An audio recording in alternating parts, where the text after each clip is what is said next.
बच्चों में बहुत उत्साह है और जो राज्य सरकार और माननीय मुख्यमंत्री जी की सोच है उसके अनुरूप जिले में 3 दिवसीय कार्यक्रम आयोजित हो रहा है। कल शोभा यात्रा थी जो हमारे टीआरई से लोक कला मंडल में, जिसमें भी काफ़ी नगर में उत्साह का माहौल था और आने वाले दिनों में और भी कार्यक्रम है।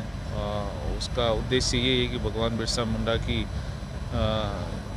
उनके योगदान को, स्वतंत्रता आंदोलन में उनके योगदान को याद करें, उनके आदर्शों को याद करें और युवा पीढ़ी उनसे प्रेरणा लें और हम उनसे सभी से प्रेरणा लें। इसी कारण इसी उपलक्ष्य में ये सब हम कार्यक्रम आयोजित कर रहे हैं और बहुत ही अच्छे कार्यक्रम। ने बहुत ही सही सवाल किया। पहले तो मैं आपको बता देना चाहूँगा कि इस वर्ष जो है वो टीआरई राजस्थान में बहुत सारे कार्यक्रम करा रहा है। उसकी एक पूरी श्रृंखला है जिसमें हमने कल शोभा यात्रा देखी। आज हमारा यह कार्यक्रम जो लोक कला मंडल में चल ही रहा है, साथ ही हमारा 2 दिवसीय संगोष्ठी भी चल रही है, नेशनल सेमिनार है जो कि राजस्थान के जो स्वतंत्रता सेनानी हैं इस विषय पर राजस्थान विद्यापीठ में आयोजित हो रही है।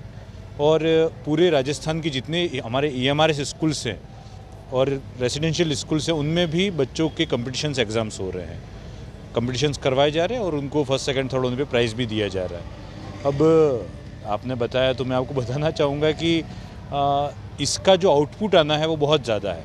आज के कार्यक्रम की बात करें तो शायद ये पहली बार ऐसा हमने आयोजन करवाया है जिसमें हमारे जो लोकगीत हैं और भजन हैं उनका हम यहाँ प्रेजेंटेशन भी करवा रहे हैं और साथ ही इनमें से किसी एक दल जो सबसे अच्छा प्रदर्शन करेगा उस दल का हम चयन 26 जनवरी को, जहाँ गणतंत्र दिवस दिल्ली में मनाया जाएगा, उस गणतंत्र दिवस में उनका प्रदर्शन भी होना है यहाँ के कार्यक्रम का भी।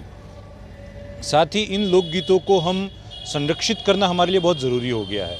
जब जनजातीय कार्य मंत्रालय द्वारा इस अवसर पर क्या कार्यक्रम किए जाए इसकी चर्चा हुई तो हमने प्रस्ताव रखा कि क्यों न लोकगीतों को ही संरक्षित किया करना बहुत ज़रूरी है।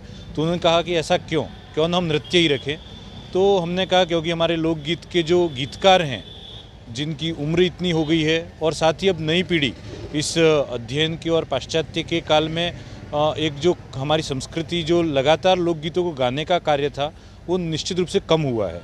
तो हम टीआरई के माध्यम से इन लोकगीतों का डॉक्यूमेंटेशन भी करना चाह रहे हैं। साथ ही इन लोकगीतों में छुपी हुई संस्कृति, इतिहास, इनकी वैज्ञानिकता, इनका भी हम रिसर्च बेस्ड वर्क करवाएंगे और इनको अन्य भाषाओं में अनुदित भी करवाएंगे क्योंकि ये लोक भाषाओं में हैं तो इनको हिंदी, अंग्रेजी और अन्य विभिन्न भाषाओं में इनका अनुवाद का कार्य भी होगा।